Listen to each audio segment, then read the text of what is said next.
Happy Sunday, everybody. Today's musing is about what happens when you take Latter-day Saints and you put them in secular, statist, socialized schools. And to begin our story, we have to go back into history and talk about John Widtsoe. So John Widtsoe got his start as a professor of agriculture at BYU. He was basically the founding father of the agriculture program at BYU in their College of Biology and Agriculture.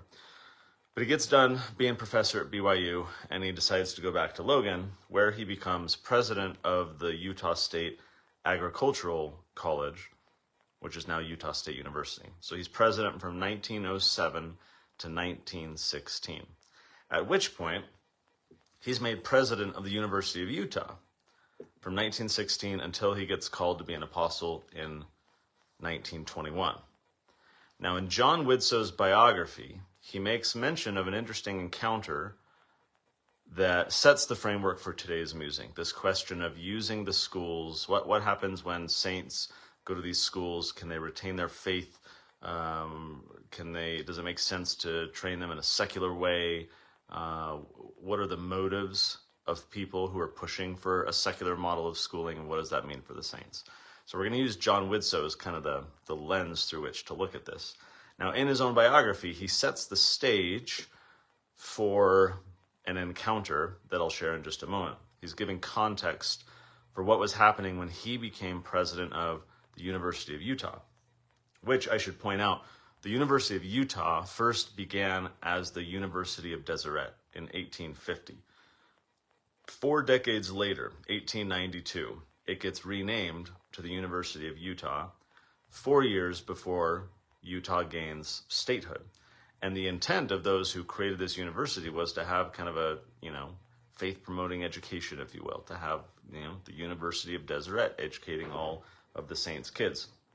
So here's the context from Widtsoe's biography. He's talking about the previous president of the University of Utah, and he says, the latter years of his service were a period of worldwide materialism. Makes you wonder what he would think about today. He himself, the prior president of the University of Utah, he himself had become a member of the Mormon Church. Nearly all of his faculty were Mormon. Yet many of them were caught, apparently, by the wave of unbelief, exchanging faith for reason, matter, force, and energy. At best, they became lukewarm to religion of any kind. So he's talking about how in the years preceding his presidency at the University of Utah, there's all these Mormons, but they're kind of Jack Mormons, and they're not really, they're adopting a more, you might say, intellectual worldview rather than a faith-first worldview. He continues.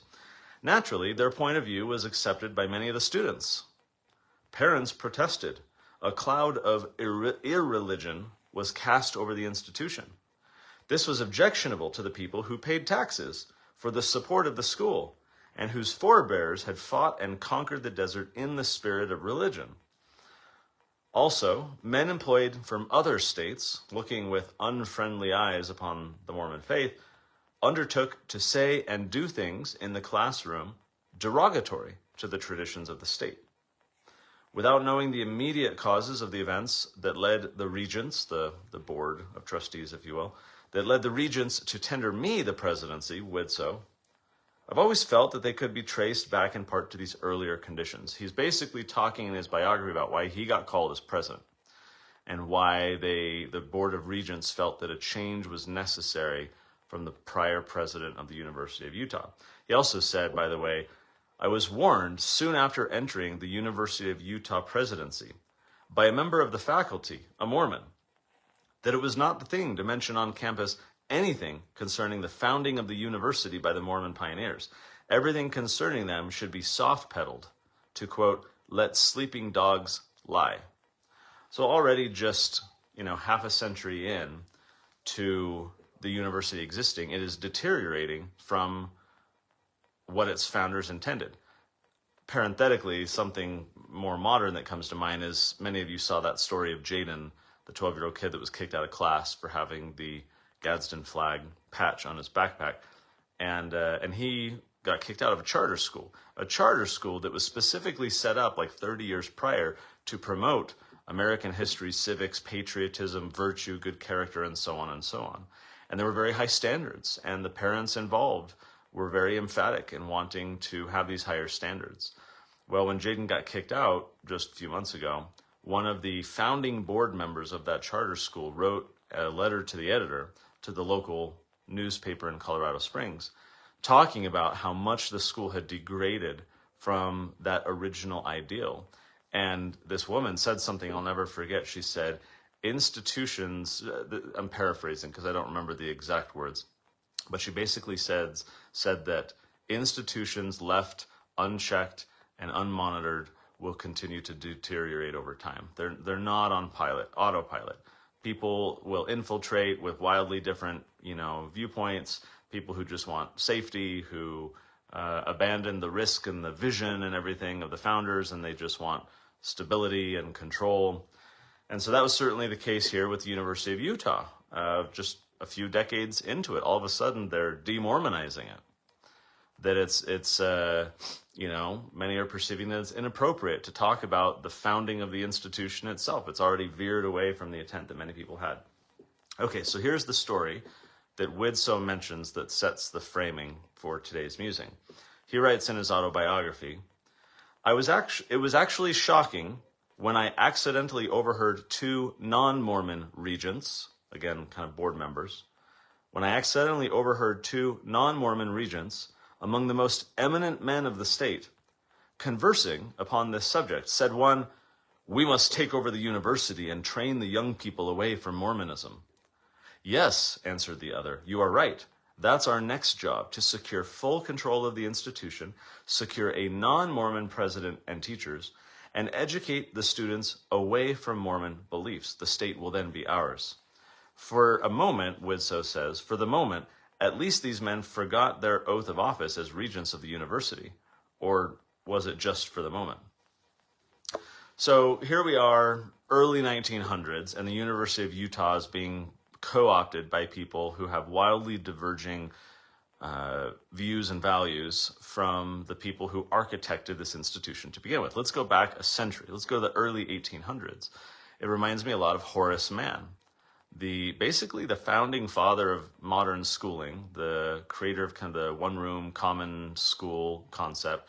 Goes to Prussia, is amazed, brings back to America the Prussian kind of authoritarian, regimented, structured model that we still have today, umpteen years later. Horace Mann, couple quotes of which there are many, but a couple ones to share that pertain to this topic today. The first, he says, "We who are engaged in the sacred cause of education are entitled to look upon all parents as having given hostages to our cause." Huh? Think about that for a second. He's saying, those of us in the business of schooling get to look at parents as though they've given hostages to our cause. Well, what is that cause? Is that cause the intellectual development and the critical thinking and entrepreneurial incubation of the individual? No. Horace Mann was a secular humanist. He was a collectivist. He basically worshipped the state, the collective, over the individual. The cause was conformity. It was social conformity, social engineering. The purpose of school was to condition children to have the preferred social outcomes. Horace Mann detested immigration. He hated that there were Irish Americans and that there were Italian Americans and that there were German Americans and all these people. He wanted to homogenize them all into a single standard, into one American standard. And so he felt that parents were standing in the way because parents were passing on language and values and culture and traditions and so forth. And they were the obstacle towards his desire for a homogeneous collective. So he said that parents had given hostages to this cause, that by enrolling their children in these schools, they were kind of signing away the rights to their children, if you were. So he's got another quote where he says, "Men are like cast iron, but children are wax."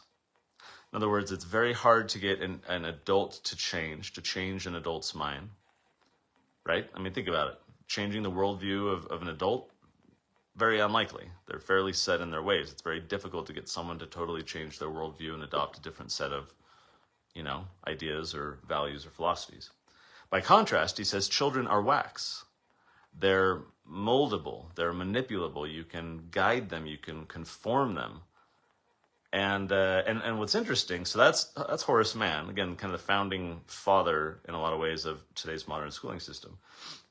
Let's go half a century forward into the late 1800s. We got Brigham Young and others very involved in education, which we'll start talking about. And part of that was this quest by non-Mormons to rescue, in their minds, the rising generation of these pioneers, to basically capture the hearts and minds of the Mormon kids and lead them away from Mormonism, to teach them the so-called, truth and whatnot. So there were a lot of missionaries to Utah from other Christian denominations trying to save the kids. One of them, an Episcopal bishop named Daniel Tuttle, he was a missionary to Utah. That was part of his region. He says, again, keep in mind Horace Mann's quote where he says, men are cast iron, children are wax.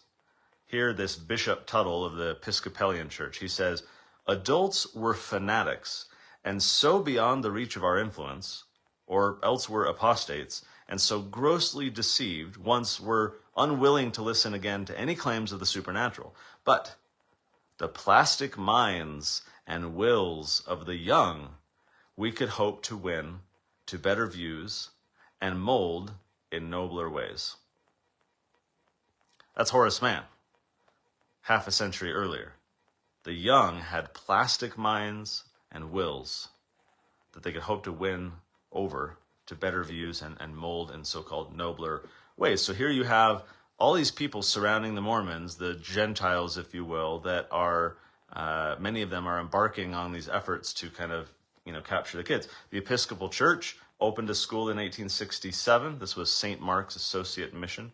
This was the first so-called Gentile school in Utah. There were other denominations, Congregationalists, Presbyterians, Methodists, Baptists, Catholics, all established mission schools with a particular motive. What was that motive? Well, the Secretary of State, William Seward, he once said that these types of schools, these missionary schools, if you will, in Salt Lake City, quote, would do more to solve the Mormon problem than the Army and Congress of the United States combined.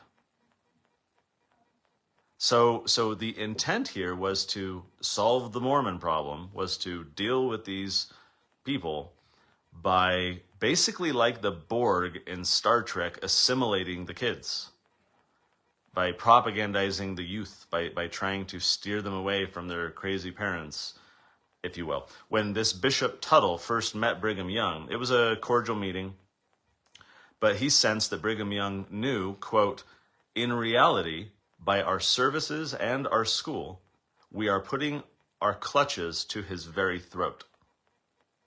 That was what this Episcopalian Bishop Tuttle said about Brigham Young, what he thought Brigham Young, that he realized that the efforts for all these people setting up these other schools was to put their clutches to Brigham Young's very throat. In 1883, a few years later, there's a national convention of Protestant teachers.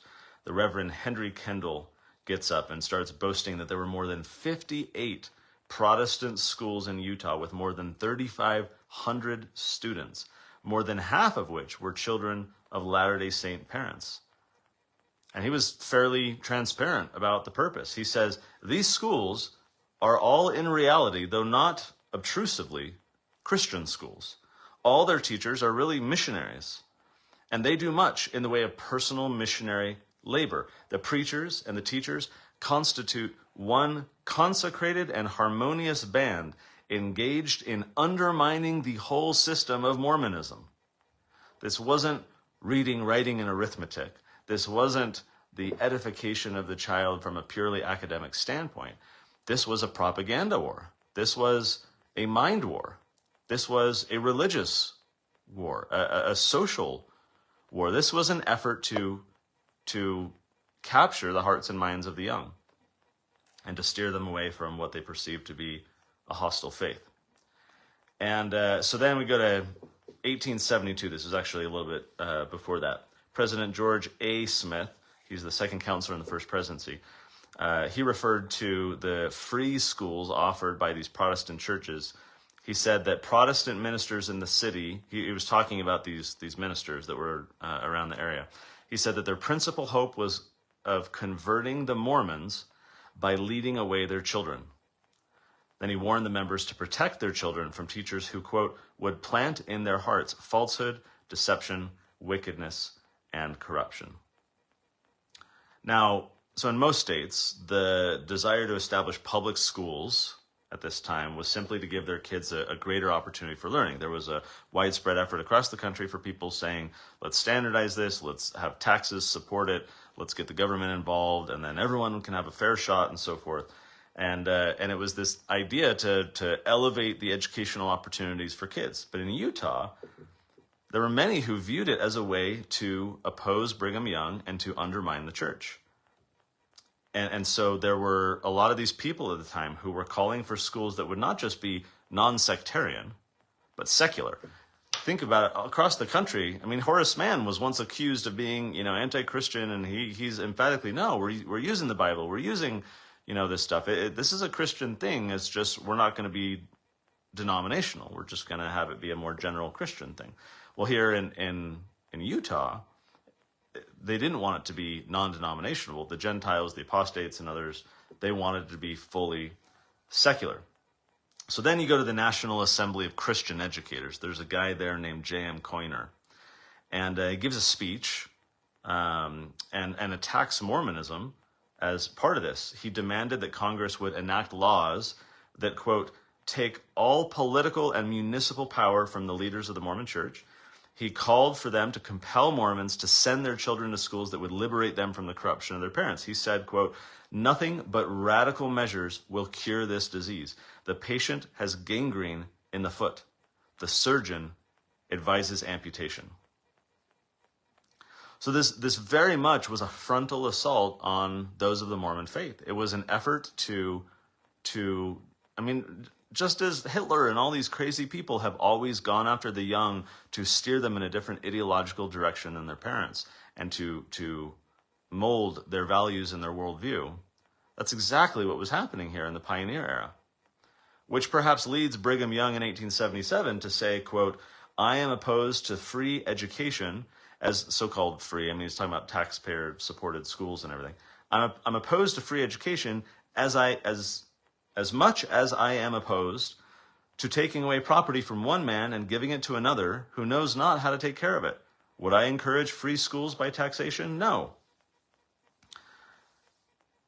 And what's interesting, perhaps another point, is even having secular schools, you might argue, is kind of contrary to LDS belief in a way. Brigham Young, at the time at least, was teaching that our religion was not divisible into different buckets. It's not that you can have an academic bucket over here and then a church bucket over here, that everything is combined. Brigham once said that every art and science known and studied by the children of men is comprised within the gospel.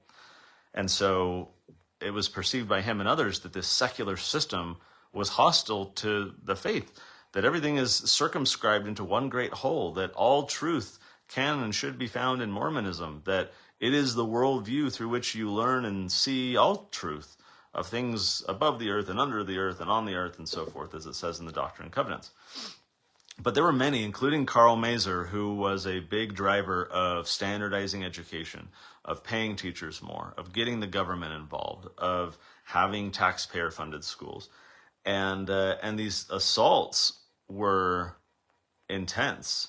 There was a lot of pressure, even from people within the church. And what's interesting is during these few years or couple of decades, when you've got this intense effort to demormonize the young, set up all these Gentile schools, but then all these people, including members of the church, pushing for so-called free schools. What's interesting is during this span of time in the 60s and the 70s, 1860s and 1870s, that's when we get the Relief Society, 1867, Sunday School, 1867, Young Women Association, 1869, Young Men's Mutual Improvement Association, 1875, Primary, 1878. each of these organizations being propped up to strengthen the saints, to fortify their religious convictions. They're being, assaulted. They're coming after their kids. They're trying to seduce them, like it talks about in the secret combinations, right? Seduce them to partake of the spoils of war, basically, and to partake in what they're doing. That's very seductive for a lot of people to go to these so-called free schools and to have the babysitter, right? And so the University of Deseret, by this time is veering off course. So Brigham Young starts to set up Brigham Young Academy, which becomes Brigham Young University, because the University of Deseret / University of Utah was getting too cozy with the legislature. And so those were the turbulent times of the late 1800s. We fast forward a little bit. We get to John Dewey. John Dewey, if Horace Mann was the founding father, they're both kind of founding fathers. John Dewey was this very progressive cheerleader of the government school system, of standardizing things, of bolstering the teaching profession, of accelerating this Prussian model and really making sure that we kind of have this system built out. He says once, "I believe that every teacher is a social servant set apart for the maintenance of proper social order and the securing of the right social growth." He wrote a book called My Pedagogic Creed, which kind of outlines his worldview when it comes to education. He, like Horace Mann, was a secular humanist. He was an atheist. He was a collectivist. He, like Horace Mann, didn't really value the individuality of the child. It was about the machine and not the cog in the machine. It was about conforming. And so the question, he even has this one quote where he calls teachers prophets of the one true God. Well, why would an atheist say that, a secular humanist? It's because his God was government. And teachers were its ambassadors, if you will, the kind of frontline emissaries of this institution. So he's not saying that a teacher exists to inspire children to learn high levels of academic proficiency. No, he says that teachers are social servants set apart for the maintenance of proper social order and the securing of the right social growth. He separately said that schools build up forces whose natural effect is to undermine the importance and uniqueness of family life. And then he also praised public schools for leading to, quote, the relaxation of older family ties. So schools undermine the importance and uniqueness of family life, he says, that they're relaxing older family ties. Again, like Horace Mann and like the Gentiles and like the Episcopalian bishops and all these people trying to demormonize the kids, the point was social indoctrination. It was conformity, social conformity. And this leads to a degradation of the ability for individuals to pass on their values to the rising generation. That isn't to say that those should be adopted whole cloth. The traditions of our fathers are a potential problem for a reason. Just because one group of people means it does not mean that it's true. Nonetheless, to the extent that truth exists, and if Mormonism has the truth, then those who are trying to demormonize our kids and trying to secularize them and homogenize them and turn them into the collective, like the Borg, are the threat, are the problem. Well, in 1850, there was a theologian, A.A. Hodge, who predicted this secularization of the American school system. Here's his quote. "It is capable of exact demonstration that if every party in the state has the right," he's not talking about political party, every group in the state has the right of excluding from public schools whatever he does not believe to be true, then he that believes most must give way to him that believes least. In other words, he's saying if you can object to something being taught because it violates your beliefs or whatever, right? If every group has the ability to say, no, that can't be taught, that can't be taught, that can't be taught, then he says, those who believe most must give way to him that believes least. In other words, he that believes least is in control.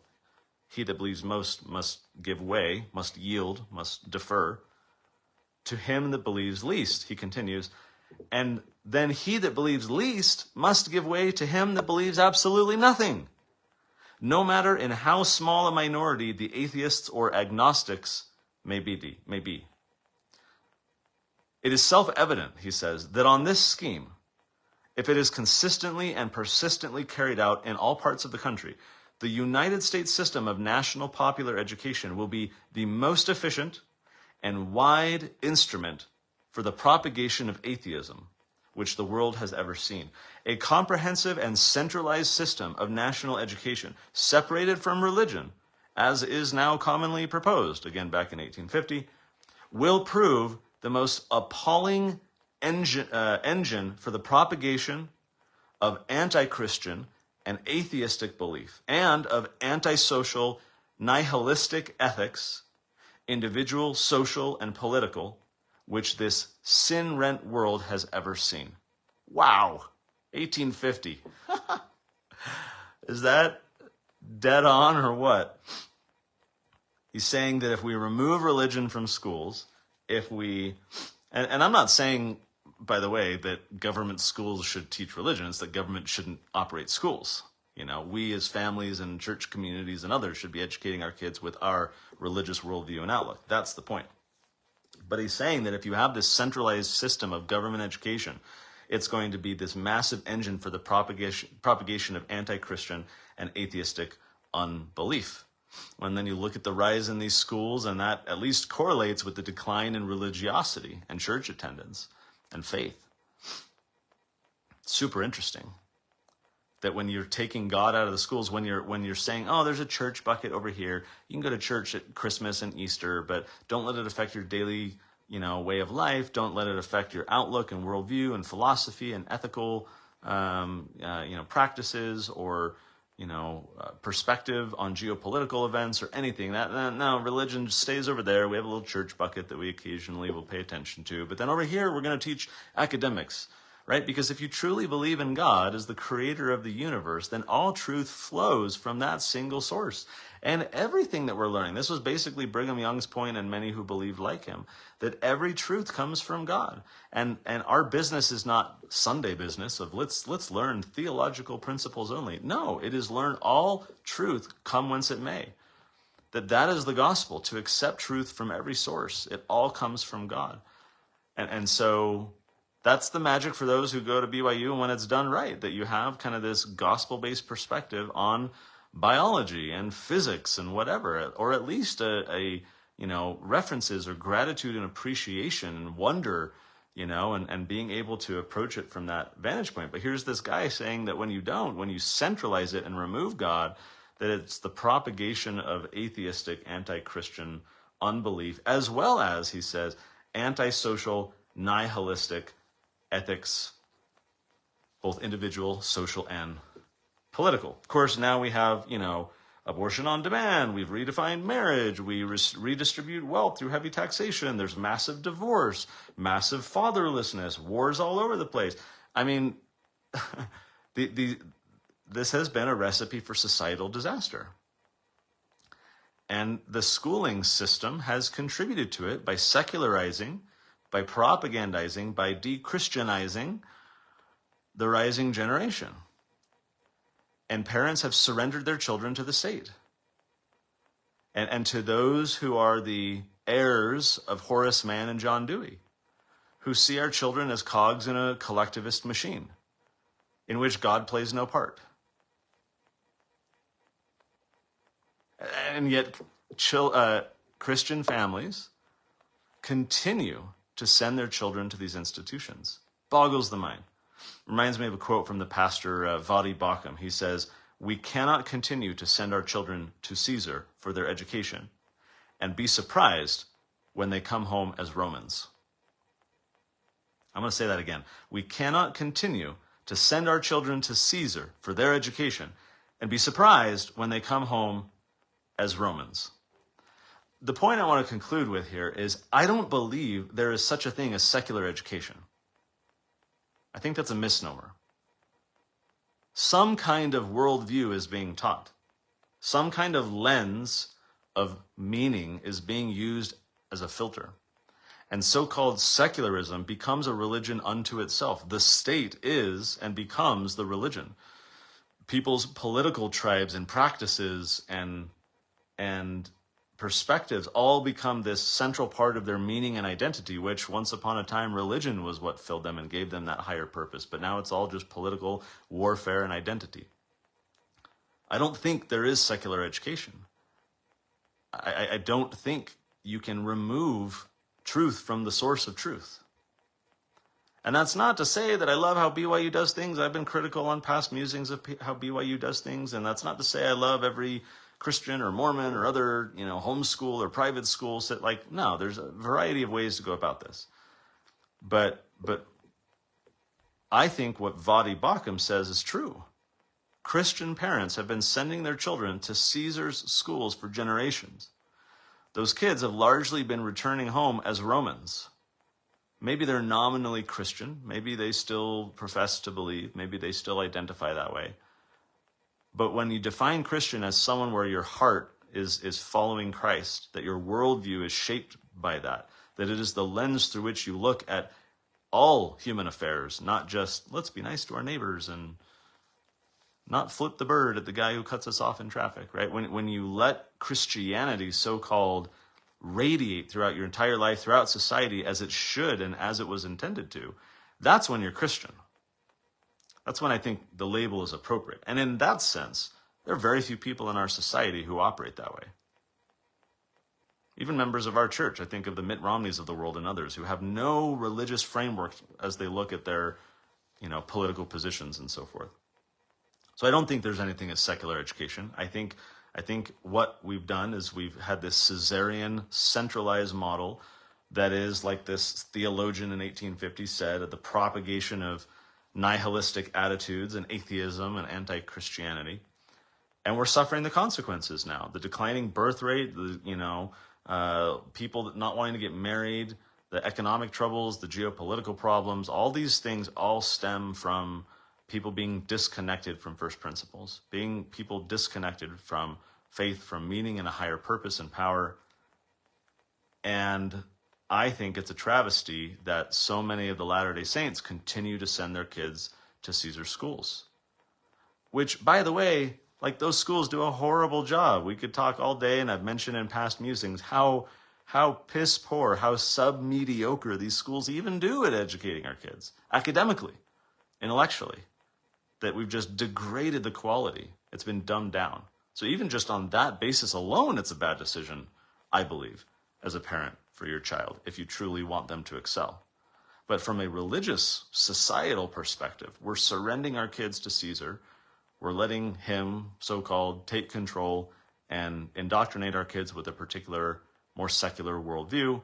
And I think even if you take your kids to church on Sunday while you send them to Caesar schools Monday through Friday, you look at the long-term ramifications of that. Look at how many kids are leaving the church and abandoning the faith. Look at all the social and societal problems that we have. I think this is, Henry David Thoreau has this quote where he says, for every 1,000 hacking at the branches of evil, there's only one striking at the root. And I think this issue, how we educate our children, is a root issue. And if we want the tree to bear good fruit, if we want the tree to even thrive to begin with, we have to plant it in the right soil. We have to have the right type of tree. All these social problems, everything really just boils down to how do we educate our kids. It is why I'm so critical of government schools, because they're pumping out generations of sub-mediocre citizens who don't understand American history, don't understand civics, don't have any virtue or entrepreneurial attitudes or critical thinking or anything else. And those are the voters, and those are the people who are controlling me and taking my money as taxes and on and on and on. It is societal suicide, civilizational suicide. And so we can hack at the branches, we can tweak this and change that or whatever, or we can strike at the root. And striking at the root, I think, means as parents withdrawing our children from these institutions. It's what Brigham and others were pleading for back then, and the saints would not listen because they were seduced, like the wicked Nephites in the Book of Mormon, to partake in the spoils of the secret combinations at the time. One could argue that the modern school system, because of its dumbing down and de-Christianizing of the rising generation, has contributed to that. It could be called such a combination.